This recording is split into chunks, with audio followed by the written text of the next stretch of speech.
Hebrews chapter 9. Then verily the first covenant had also ordinances of divine service,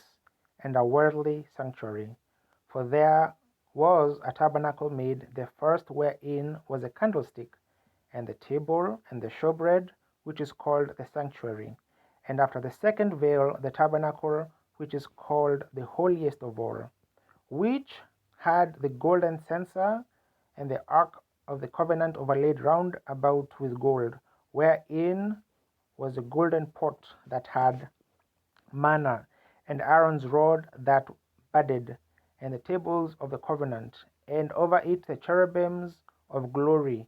shadowing the mercy seat, and of which we cannot now speak particularly. Now when these things were thus ordained, the priest went always into the first tabernacle, accomplishing the service of God, but into the second went the high priest alone once every year, not without blood, which he offered for himself and for the errors of the people, the Holy Ghost this signifying that the way into the holiest of all was not yet made manifest, while as the first tabernacle was yet standing,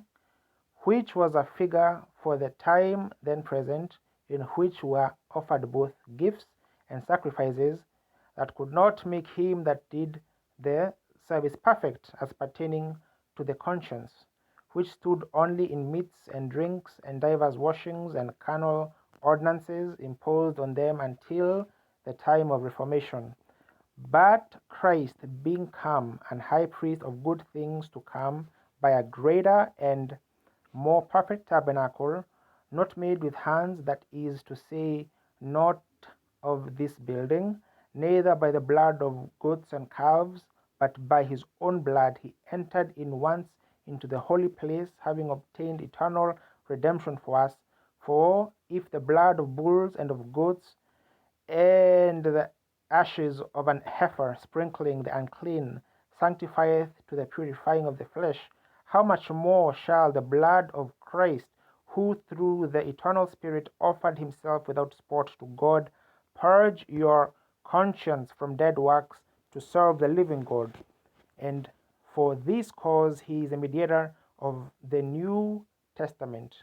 which by means of death for the redemption of the transgressions that were under the first testament, they which are called might receive the promise of eternal inheritance. For where a testament is, there must also of necessity be the death of the testator. For a testament is of force after men are dead, otherwise it is of no strength at all while the testator liveth. Whereupon neither the first testament was dedicated without blood, for when Moses had spoken every precept to all the people according to the law,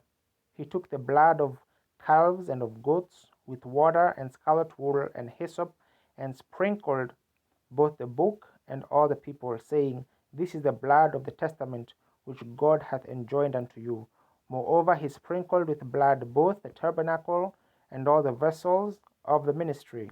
And almost all things are by the law purged with blood, and without shedding of blood is no remission. It was therefore necessary that the patterns of things in the heavens should be purified with this,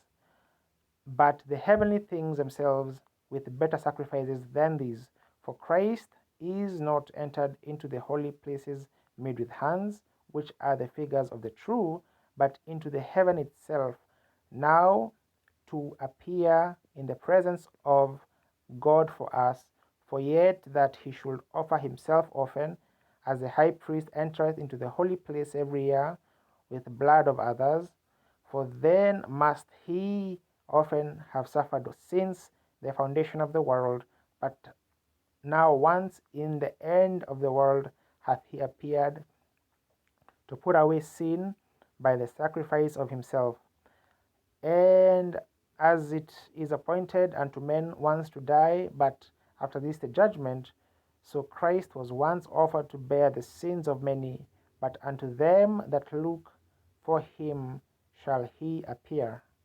the second time without sin unto salvation.